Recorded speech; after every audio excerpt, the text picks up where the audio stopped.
किसी राज्य में एक प्रतापी राजा हुआ करता था। वो राजा रोज सुबह उठकर पूजा पाठ करता था और गरीबों को दान देता था। उसके इस व्यवहार की वजह से पूरी प्रजा में वो बहुत ही लोकप्रिय था।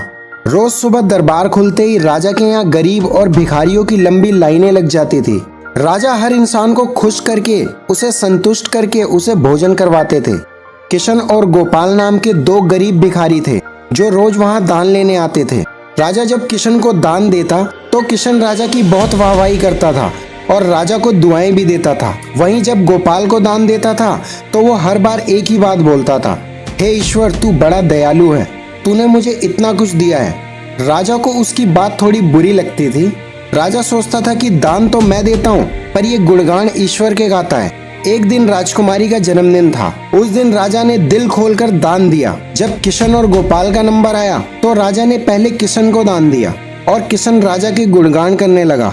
लेकिन राजा ने जैसे ही गोपाल को दान दिया वो हाथ ऊपर उठा के बोला, हे ईश्वर, तू ही अन्नदाता है, आज तूने मुझे इतना दिया है, इसके लिए प्रभु तुझे बहुत बहुत धन्यवाद। राजा को यह सुनकर बड़ा ही गुस्सा आया।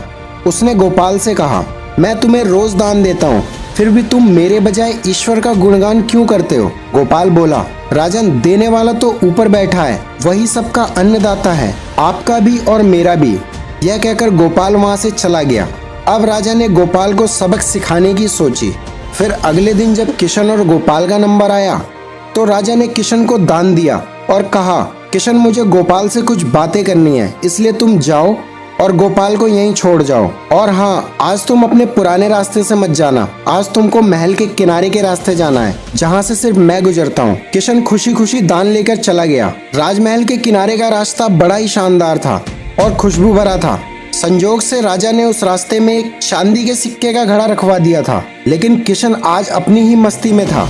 वो ये सोच रहा था कि राजा की मुझ पर बड़ी कृपा हुई है जो मुझको अपने राजमहल के रास्ते से गुजारा। वो ये सोचने लगा, यहाँ से तो मैं आंख बंद करके भी चला जाऊं तो भी कोई परेशानी नहीं है। यही सोचकर किशन आंखें बंद करके रास्ते से गुजर गया। लेकिन उसकी नजर चांदी के सिक्कों से भरे घड़े पर नहीं पड़ी। थोड़ी देर बाद राजा ने गोपाल से कहा कि अब तुम जाओ। किशन तो अब जा चुका होगा, लेकिन तुमको भी उसी रास्ते जाना है जिससे किशन गया है। फिर क्या था, गोपाल धीमे धीमे कदमों से ईश्वर का धन्यवाद करते हुए आगे बढ़ने लगा। अभी थोड़ी ही दूर हुई थी, उसकी नजर एक चांदी के सिक्के से भरे घड़े पर पड़ी। गोपाल घड़ा पाकर बहुत खुश हुआ। उसने फिर से वही कहा, ईश्वर, तेरी मुझ पर बड़ी कृपा है, तूने मुझे बहुत धन दिया है। और वो घड़ा लेकर वहां से चला गया। अगले दिन फिर से जब गोपाल और किशन का नंबर आया तो राजा को लगा कि किशन घड़ा लेकर जा चुका होगा, इसलिए उसने किशन से पूछा कि किशन, कल रास्ता कैसा रहा, राह में कुछ मिला या नहीं? किशन ने कहा, महाराज, रास्ता इतना सुंदर था कि मैं तो आंखें बंद करके ही घर चला गया, लेकिन मुझे कुछ मिला ही नहीं। फिर राजा ने गोपाल से पूछा तो उसने बताया कि राजा, कल मुझे चांदी के सिक्कों से भरा एक घड़ा मिला, ईश्वर ने मुझ पर बहुत कृपा की है। राजा किशन से बड़ा गुस्सा हुआ। उसने कहा कि आज मैं तुझे धन नहीं दूंगा बल्कि एक तरबूज दूंगा। किशन बेचारा परेशान था, लेकिन वो कर भी क्या सकता था, चुपचाप तरबूज लेकर चल पड़ा। उधर राजा ने गोपाल को रोजाना की तरह कुछ धन दान में दिया। किशन ने सोचा कि इस तरबूज का मैं क्या करूंगा, और यही सोचकर वो अपना तरबूज एक फल वाले को बेच आया। अब जब गोपाल रास्ते से गुजर रहा था तो उसने सोचा, घर में कुछ खाने के लिए लेके चलता हूँ, क्यों ना मैं बच्चों के लिए एक तरबूज ही ले लूं। तो गोपाल फल बेचने वाले के पास गया और उसने एक तरबूज खरीद लिया जो किशन ने उसे बेचा था।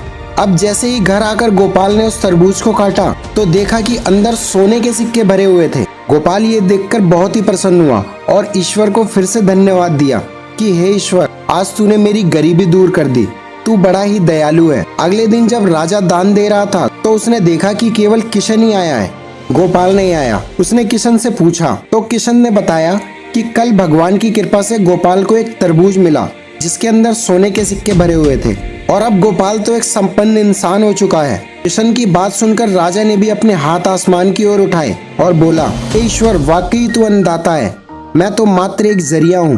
राजा को अब सारी बातें समझ आ चुकी थी।